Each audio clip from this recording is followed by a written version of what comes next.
네, 안녕하세요. 차선생입니다. 자, 오늘 현대차 영상 한 번 더 찍어드리는데 어제 영상의 조회수가 한 6천 정도 나와서 많은 분들 좀 관심이 있는 것 같긴 한데요. 아무래도 그런 생각들 많이 하실 것 같아요. 제가 좀 지금 보니까 현대차 일단 매도를 좀 했는데 다시 들어가기에는 조금 부담이 있어서 못 들어가겠다. 이런 생각들 굉장히 많이 하시고 있는데 근데 일단 제가 생각할 때는 뭐냐면요. 이 현대차가 원래 이 자리가 뭐냐면 조정이 나와야 되는 자리거든요. 그러니까 이게 뭐 조정이 나와야 되는 자리다 그런 것 자체가 뭐 말이 안 되는 소리긴 한데 이게 지금 신고가잖아요. 그죠? 신고가면 그리고 주가가 조금 오른 게 아니라 많이 올랐죠. 이 전전날에 보면은 13%가 올랐는데 조정이 한번 나왔어요. 근데 거래가 확 죽었죠. 그러니까 매도 물량에 대한 부분들이 굉장히 많이 줄어들었다. 거래가 많이 안 발생했다는 거 신고가에서.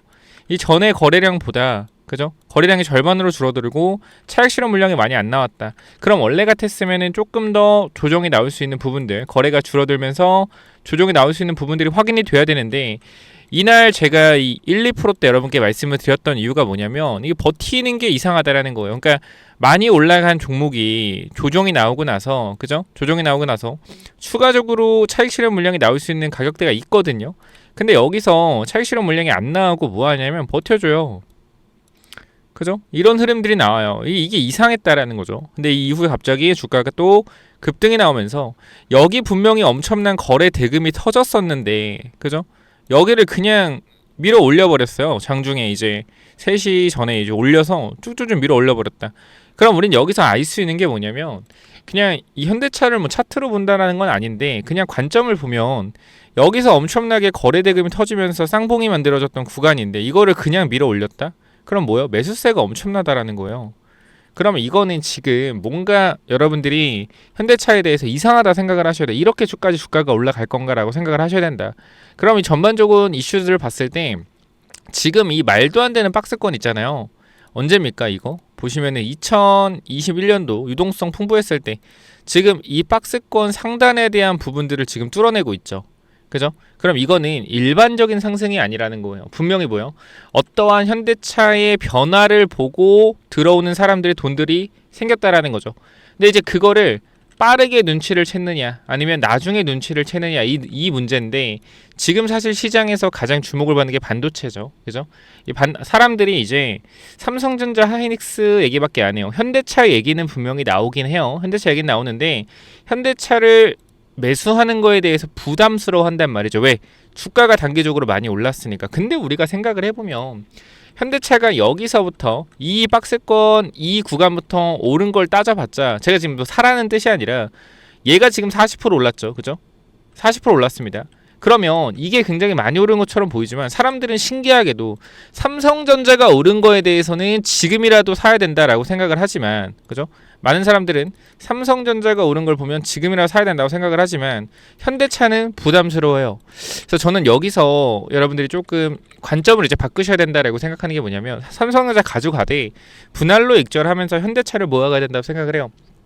현대차가 원래는 자동차 산업을 계속적으로 이제 밀고 나갔고 지금 사실상 아틀라스 로봇을 만든 것도 사실상은 뭐요? 공장에 직접적으로 투입하기 위해서다.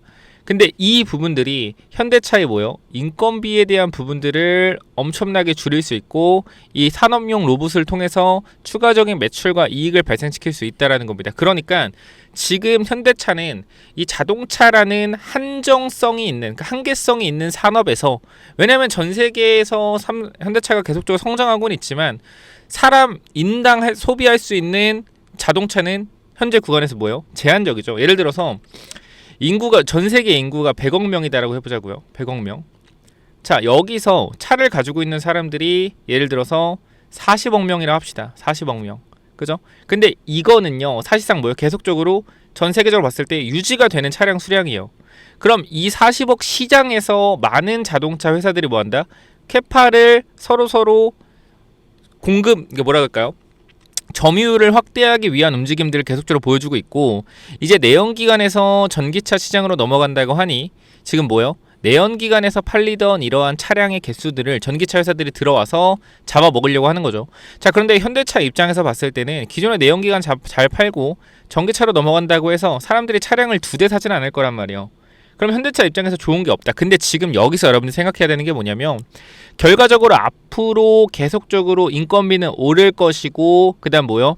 계속적으로 이 노동에 대한 부분들은 보장을 받을 거다. 그러니까 조금 더 이제부터는 지금 우리나라도 그렇고 노랑본투법 이런 게 막 뜨잖아요. 결과적으로 이제 노동을 하는 사람들에 있어서 더 인건비를 챙겨줘야 되고 그런 부분들이 많아요.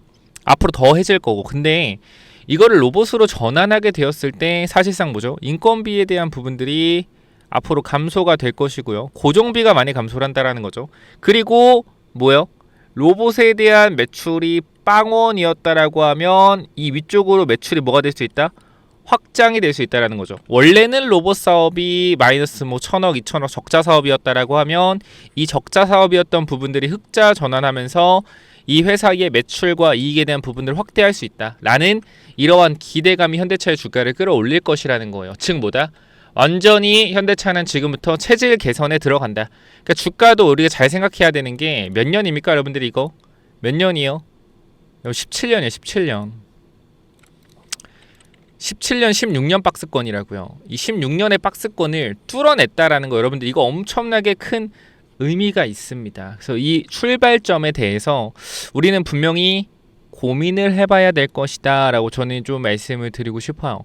그래서 이게 제 생각에는 굉장히 엄청난 이 변화의 시작점에 있다라고 봅니다. 그렇기 때문에 이 주가의 상승 탄력 자체가 굉장할 것이라는 기대를 가지고 있어요. 그래서 지금 제가 막 진짜 100만 원 갈 수 있다라고 얘기를 하는 게 허무맹랑한 게 진짜 아니라고 저는 전달을 드리고 싶은 게 뭐냐면 현재 시가총액이 얼마죠? 75조죠. 근데 얘가 200조 가려면 150조의 시가총액이 더 올라야 돼요. 근데 이렇게 보면은 말이 되냐? 생각을 할 수 있어요. 근데 우리가 여기서 여러분들이 잘 아셔야 되는 게 삼성전자와 SK 하이닉스가 당연히 매출과 이익이 많이 상승을 하고 있기 때문에 이것 때문에 주가가 올라가는 것도 사실인데요. 결과적으로 지금 주가를 올리는 모멘텀은 뭐냐면 이겁니다. 지금 삼성전자가 이렇게 매출과 이익이 좋아지고 있는데 앞으로 더 좋아질 거야 라는 기대감이 주가를 끌어올리고 있는 거예요. 얘가 400조에서 800조 갔죠. 그죠? 시총이 400조가 올랐습니다. 400조가 올랐어요. 그죠? 그럼 이 시장에서 뭐예요? 400조를 끌어올릴 수 있는 시장이라는 거죠. 그러면 현대차도 현재 구간에서 충분히 주가를 뭐 할 수 있다? 충분히 주가를 더 끌어올릴 수 있다라는 겁니다. 시가총액만 본다라고 하면. 그래서 저는 여러분들이 주식 시장에서 정말로 잘 해야 된다라고 생각을 하는 게 뭐냐면 판단과 선택과 집중이라고 생각을 해요. 그러니까 남들보다 앞서가야 되면 뭐요? 남들보다 앞서가야 되면 어떠한 신호가 떴을 때 이것을 빠르게 캐치할 줄 알아야 된다. 제가 요거 하나 잠깐 보여드릴 건데 현대차 이 사업 보고서를 통해서 만든 요거 프레젠테이션 그림인데 아틀라스가 바꿀 미래 산업 구조 패러다임을 전환 사업 보고서에 있는 내용들을 토대로 말씀을 드리는 거기 때문에 네, 맞는 내용입니다.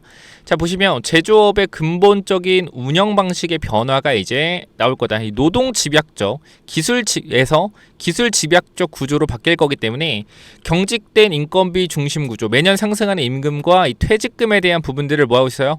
시간과 돈에 대한 부분들을 절약할 수 있고 결과적으로 이러한 부분들을 로봇이 대체함으로써 기술 투자비 및 유지 보수비로 전환을 해서 고정비를 어떻게 아끼겠다라는 거겠죠. 이 부분들 굉장히 중요한 부분입니다. 그러면 이 고정비를 아낀다는 것 자체가 뭐냐면 간단하죠, 여러분들. 인건비가 줄어들면 자동적으로 매출은 유지가 되더라도 이익에 대한 부분이 성장하겠죠.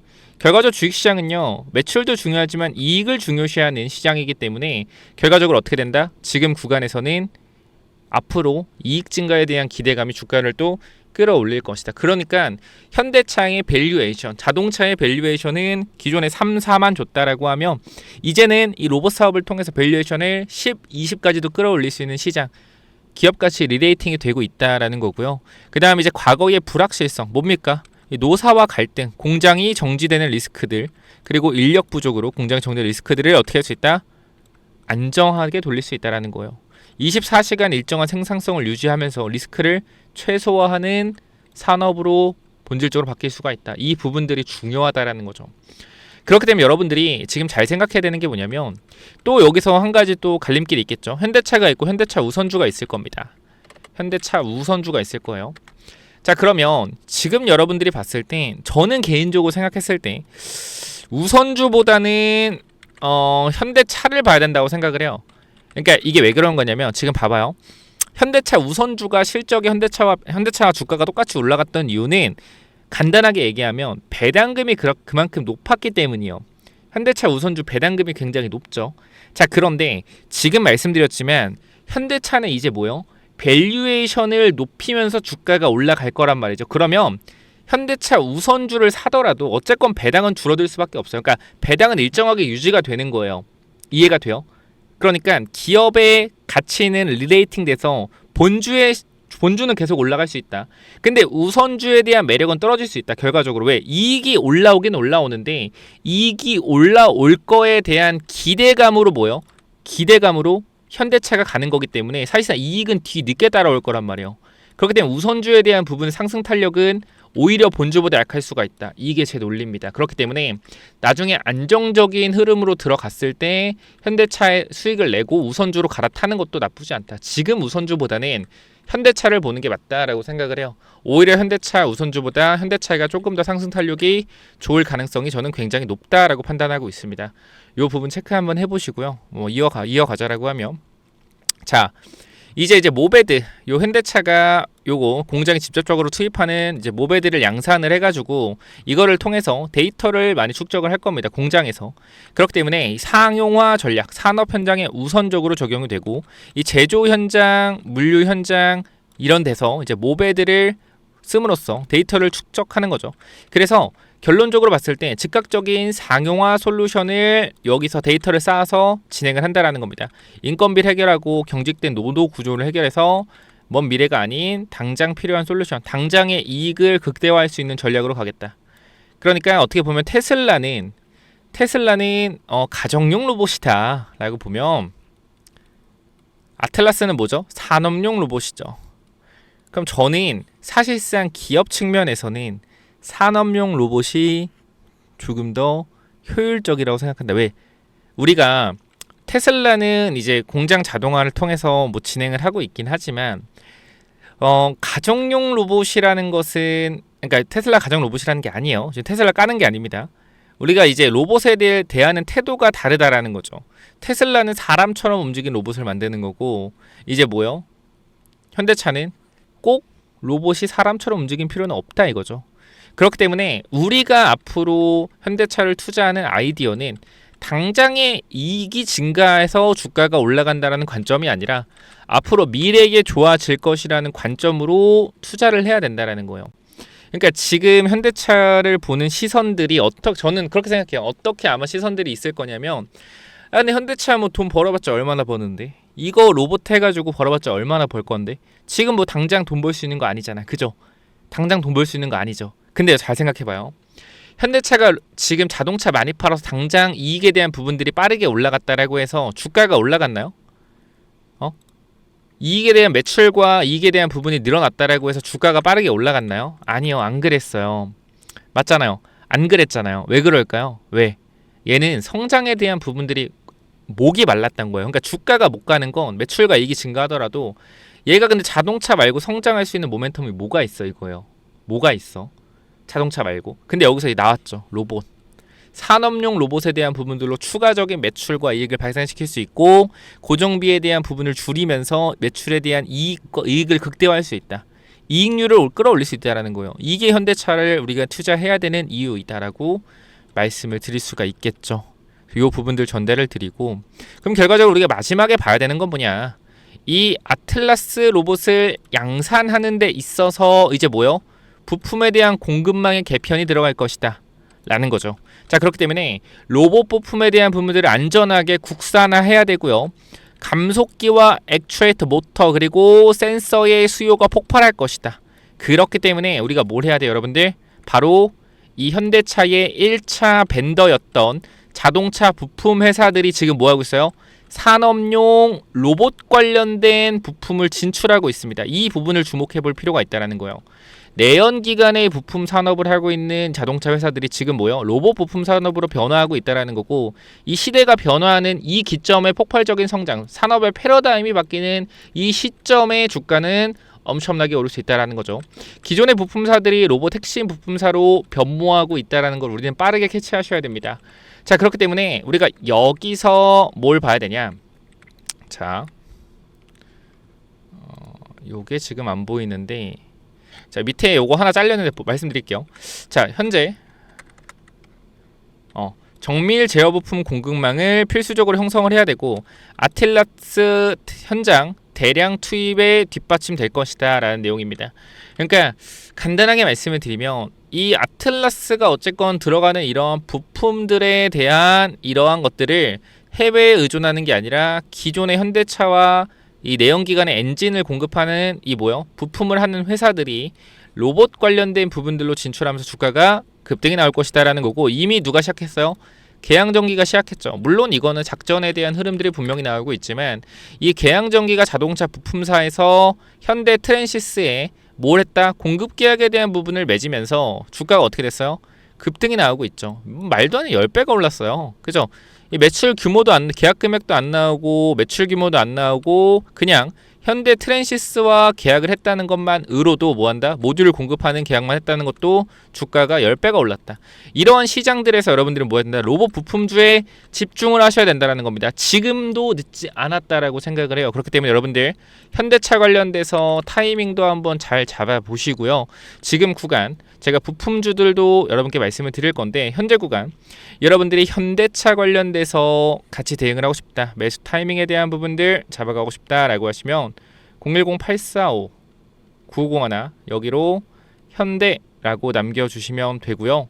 추가적으로 제가 이 로봇 부품사, 즉 자동차 부품을 하면서 로봇 부품에 대한 부분들 계속적으로 개발을 하고 있는 회사까지 하나 말씀드릴 거니까 요거까지 체크 한번 해보시고요. 그래서 이 회사는 또 뭐냐면은, 자, 이 자동차 부품 관련된 히든 종목 뭐냐면은, 자, 일단 요거부터 말씀을 드릴게요. 이 회사가 뭘 하고 있냐면, 지금 보스턴 다이나믹스의 로봇 산업 확장에 대해서 여기가 이제 기존 핵심 파트너이기 때문에 로봇 공급망에 진입할 가능성이 높습니다. 제가 항상 말씀드리지만 자동차 부품사들 중에서 현대차와 이 벤더를 이루고 있는 회사들을 주목해야 된다 말씀드렸는데, 이 친구는 지금 시총이 낮기 때문에 계속 주가가 올라가고 있어요. 그래서 요거는 제가 히든 종목 말씀드린다는 점 다시 한번 전달을 드리고요.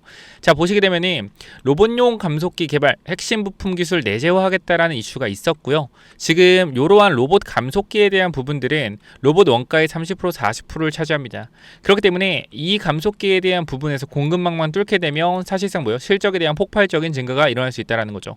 그리고 최근 이 회사 같은 경우에는 인력을 대거 확충하고 기술을 계속적으로 개발하고 있다는 거예요. 자, 여기를 보시면은 자동차용 기술이 있던 이 회사가 결과적으로 정밀 구동에 대한 섬세한 부분들에 있어서 제어할 수 있는 이 기술력을 가지고 뭐한다? 로봇 액추에이터 정밀 구동 기술을 개발하겠다라는 겁니다. 그렇기 때문에 준비된 로봇 부품사라는 평가가 있다라는 거예요. 무슨 말인지 이해가 되셨죠? 제가 더 중요한 내용들 계속 해드릴 거니까 끝까지 확인해 보시고요. 자, 보시게 되면은 이 전기차 부품 관련돼서 이미 친환경차 부품에서 안정적인 매출을 발생시키고 있다라는 거예요. 이미. 그렇기 때문에 내연기관 전기차로 넘어가는 이 시점에서 뭐 할 수 있다? 이미 전기차에 대한 부품들로 갈아타고 있다라는 거예요. 이미 여기서 합격이죠.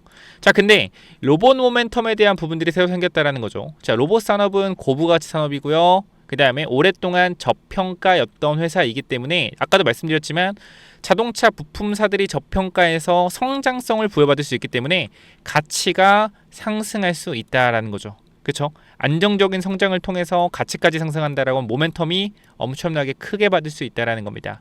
자, 그래서 여기 보면은 재무제표 같은 경우에는 자산에 대한 부분들, 자산 총기가 계속 늘어나요. 그죠? 회사의 외형적인 부분들이 계속적으로 매출도 보면 커지고 있다. 이건 3분기고요. 계속적으로 성장하고 있다라는 거죠. 이익이 안정적이고요. 그죠? 여러분, 시가총액이 1000억인데 영업이익이 200억, 300억이면 말 다 했죠, 사실. 참고로 지금 그 정도지 그 전에는 더 심했다라는 거예요. 너무 저평가다. 그래서 여기를 보게 되면 실적에 대한 부분들을 보시면 어때요, 여러분들? 실적이 매출이 꾸준하게 늘고 영업이익 안정적이게 나오고 있죠. 자, 이 회사 주목을 하셔야 된다라는 거고. 자, 보시면은 우리가 이제 리스크 관리에 대한 부분들 확인을 해야 되는데 단기적으로 주가 이렇게 올라가고 있어요. 그죠? 이렇게 올라가고 있기 때문에 단기적인 개미 털기를 주의해야 된다. 그죠? 매집이 완료된 게 아니라 올리면서도 지금 공격적인 매집을 하고 있다라고 하면 뭐요? 변동성에 대한 부분 나올 수 있다. 그럼 뭐요? 타점을 잡아놓고 기다리면 된다라는 거죠. 그렇기 때문에 이 종목 주목하라라고 말씀을 드리는 거고요. 그 다음에 항상 뭐요? 재료의 실체를 중요하다. 감속기 한다는 거 오케이. 여기까지 오케이. 한다는 거 오케이. 근데 감속기 성공하겠느냐? 그죠? 성공하겠느냐? 못할 수도 있죠. 근데 뭐요? 그거에 대한 기대감으로 계속적으로 주가는 올라갈 거라는 거. 언제까지? 그게 확인될 때까지. 앞으로 몇 년? 1년, 2년 걸린다라는 거예요. 그러니까 기대감으로 오를 때, 주가가 가파르게 오를 때 더 많이 오르면 먹고 나오면 된다. 그러니까 이거 꼭 체크 한번 해보시고. 자, 보시면 지금 차트가 이렇습니다, 여러분들. 밑에 구간에서 확실하게 매집이 들어온 게 눈에 보일 겁니다. 그죠? 거래량을 통해서 매집이 들어왔고요. 주가를 강하게 계속적으로 끌어올리고 있습니다. 그쵸? 그러니까 여기서 한번 개미 털기 할 수 있는 움직임 나올 수 있으니까 매집 준비하자라는 거 말씀드리면서, 자, 이쪽 볼게요. 이쪽 전체적으로 내려오는 추세적인 부분들을 돌려 세웠죠. 자, 거래량이 없이 정고점의 매물들을 그냥 밀어 올리고 있습니다. 뭐요? 거래량 없이 올린다? 매집이 여기서 끝났다. 공격형 매집 이후에 물량을 잠그고 나서 계속해서 올리는 흐름. 장중에 뭐야? 한번 털고 가는 패턴 나올 수 있겠죠. 과거에 제가 이러한 차트 하나 있는데 잠깐만 보여드리면, 저랑 잘 봐봐요. 잘 봐봐요. 이게 회사 자동차 부품이었거든요. 물론 얘는 작전이지만 잘 보세요. 자, 추세가 어때요? 추세가 내려가고 있죠. 그죠? 내려가는 추세죠. 똑같죠? 내려가는 추세입니다. 그죠? 근데 여기서 어떻게 돼요? 거래량이 앞쪽 구간 들어왔었죠. 그리고 여기서 얘는 밑으로 한번 개미 털었죠. 그죠? 그리고 어떻게 돼요? 주가가 올라가죠. 이런 식으로. 그죠? 올라갑니다. 근데 중요한 거 봐봐요. 올라가는데 중간에 뭐 해요? 한번 털어주는 흐름. 강력하게 털어주는 흐름 나오죠. 이런 식으로. 얘 주가 어떻게 됐다? 보세요. 어떻게 됐어요? 이렇게 됐죠. 잘 보세요. 봐봐요. 이게 뭐예요? 이게 작전주예요. 이게 작전주라고요. 7번에서 어디까지? 17,000원까지. 이렇게 올라갔었다라는 거예요. 그쵸? 그렇기 때문에 지금 이 종목과의 흐름도 매우 비슷하죠. 이 종목이 무조건 여기 간다는 게 아닙니다. 그러나 가능성이 높다라는 거죠. 왜? 결과적 시총도 낮고, 그래서 이거를 많이 못 알려드린다라고 전달을 드리는 거니까 참고하시고요. 보시게 되면은 현재 구간에서 이 종목 여러분들이 꼭 체크 한번 해봤으면 좋겠다라고 말씀을 드리면서, 내가 요거 한번 체크해보고 싶다라고 하시면 위쪽에 번호 남겨놓을 겁니다. 몇 번이죠? 010-845-9501. 이쪽으로 뭐요? 이쪽으로 부품이라고 두 글자 남겨주세요. 제가 확인해서 여러분들 보내드리도록 하겠습니다. 많이는 못 보내드리니까 꼭 보시면 받아가시기 바래요. 010-845-9501 이쪽으로 뭐라고요? 부품이라고 남기시면 됩니다. 아시겠죠? 여기까지 하고 마무리할게요. 감사합니다.